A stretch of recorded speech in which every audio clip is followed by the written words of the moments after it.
What is up, everybody? Welcome to another sermon. Before we start today, I just wanted to tell you that I'm super excited. I'm going on a trip, not a mission trip. I'm going over into Dallas, into AT&T Stadium for the USA's last group stage game, and I'm going to be sharing the gospel there. I might make a video out of it. I might not, but yeah, that's how I'm gonna start this off. But I want to talk about sports to start this off, because who watching this is a sports fan? Because I know I am. I'm a huge football and basketball fan. And funny enough, the two champions of football and NBA, they both had fairly new coaches. You got Mike McDonald, that's a photo of him, who said I began to think that was a coach last year, but it's hard to transition. So I mean, I'm gonna count that as an year. Just hold on. And then you had Mike Brown, and well, he was a new coach, and he completely changed the Knicks. The Knicks didn't even gain that much pieces. They just got Mike Brown, and they won the NBA championship, which is really big. I mean, and it made me think of our Father. You're down in the dumps, man. You feel sad. You feel like you're not worth anything. You feel like you're never gonna get out of this addiction. You're never gonna get out of watching that. You're never gonna get out of smoking that. So, you're in that like depression state almost, or like that departure from God. And then turns out you just needed the right coach. You just need the right father. And when you're in that depressed state, or when you're far away from God, you go to that church camp, you go to that retreat, you go to that mission trip that you were invited to, you go to that one youth group service you were invited to, you go to that one church service that you were invited to, and it completely changes your life. God touches your heart. I know for me, we have this thing called the weekend, and before it, I had touched vapes, I had touched weed, and I had touched drugs. And we have this thing called the weekend, and we have this thing called the weekend at my church called Sea Life, and it completely changed my life. I went there, smoking, and I came. I didn't expect much change, because most of the kids that go there, they curse. They don't act the same, act like church, like Christians at church camp. They curse, they say racial slurs, they say bad stuff, they talk during worship, they talk during the sermons. But there's this one kid, and it was on the first night of this weekend, where I was acting like that. I wasn't worshiping, I wasn't listening to the sermon, I was just messing around and playing around with my friends. But there was this one kid, he was like, hey guys, let's talk about God instead of doing all this cursing stuff. And I'm like, yeah, let's do that. It's like God's touching my heart. Like, what are you doing? This is a church retreat. You're supposed to be spending time with me, not with man, and not with these men who are sending you down a spiral. So I'm like, yeah, let's do that. So we talk about God, and slowly it grows and grows until everyone in the room is talking about God. Everyone in the room, we're all just talking about God. We're all talking about how good God is, and how excited we are for tomorrow. Because tomorrow's our first full day of this. And normally, because it's a weekend, so this isn't the last day too. Normally the last day is the best day. I feel like everyone knows that. So, we all get excited. And, we're just all talking about what we want to change in our lives. And I talked about how I want to change. Like I was in a gangster phase. That's a photo of me right there. And my little gangster face going like this. But, I mean, that's a photo of me in my gangster face right there. So I'm thinking, yeah, I want to get out of this phase and I want to turn towards back to this phase. That's a photo of me back in last 2025 summer when I was in a Rob Church God YouTube channel, that. And I wanted to talk about how I want to transition more to this. But yeah, then later into the camp, I didn't curse. I didn't curse the majority of that day. I might have only said 2 curse words. And also, at that time, cursing was a big struggle of mine. I tried to get better with.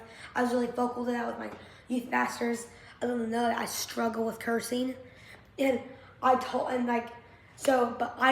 focus on God.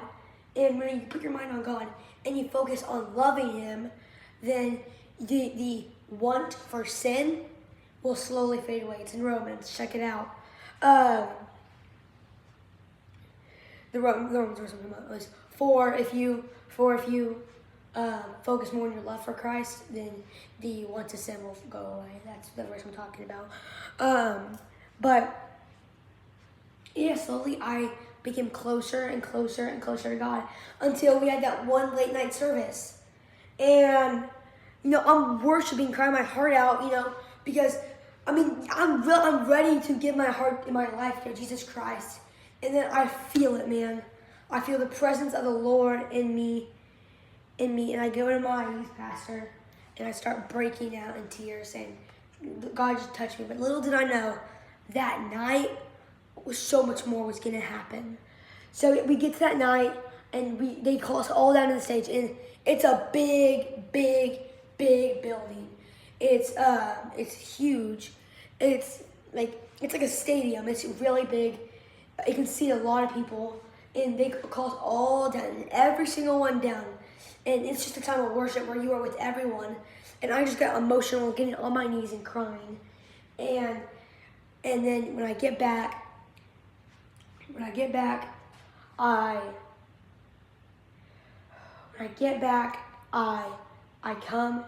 come talk to my youth pastor. I say, I want to get baptized. And that's me on March 11th, getting baptized.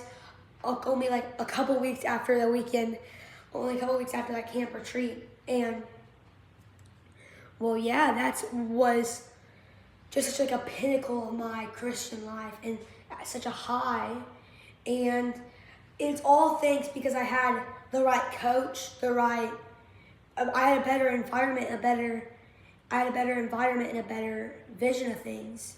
So, what I want you to listen here on today is that maybe it's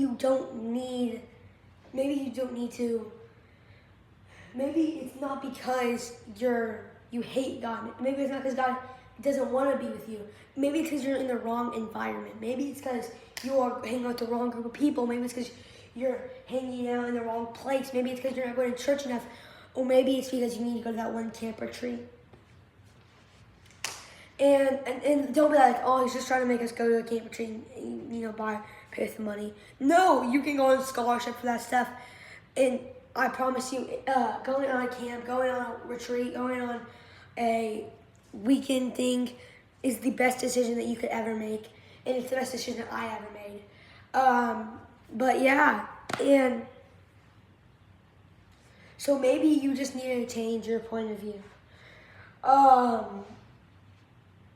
So I got baptized, and just like that again, I went back to my old ways.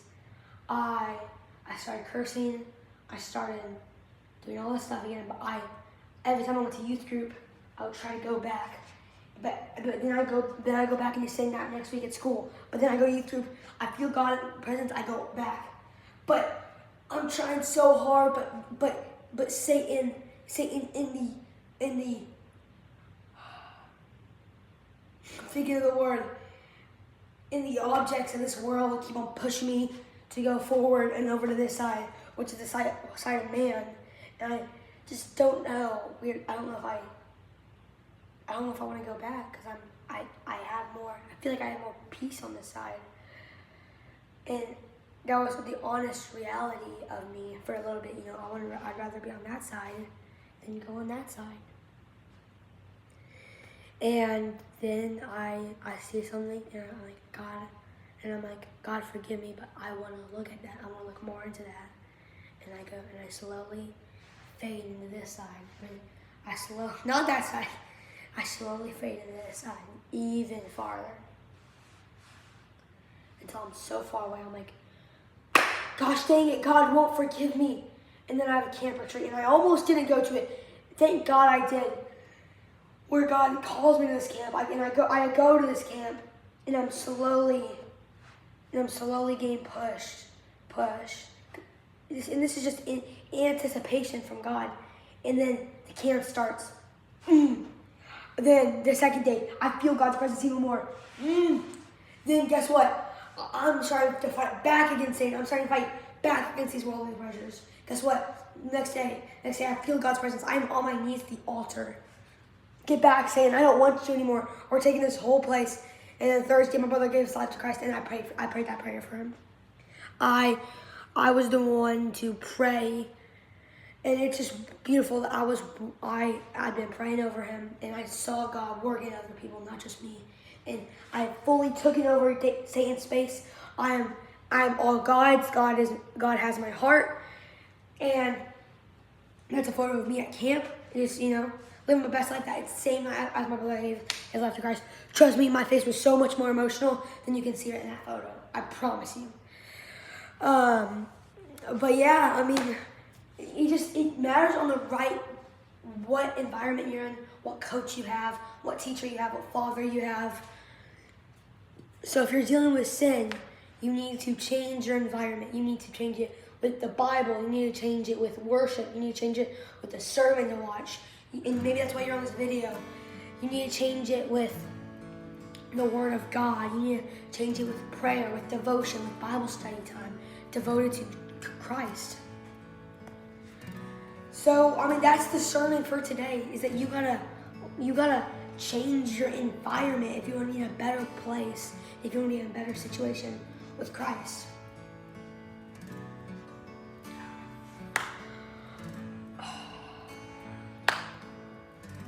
I'm going to pray us out, and then comment down below if you enjoyed this sermon. I really hope you did. Amen. Here you go. Dear Lord, bless over anyone who's watched this. Dear Lord, bless over anyone who wants to give their heart to Christ like my brother did that night. God, change the person's environment who needs it.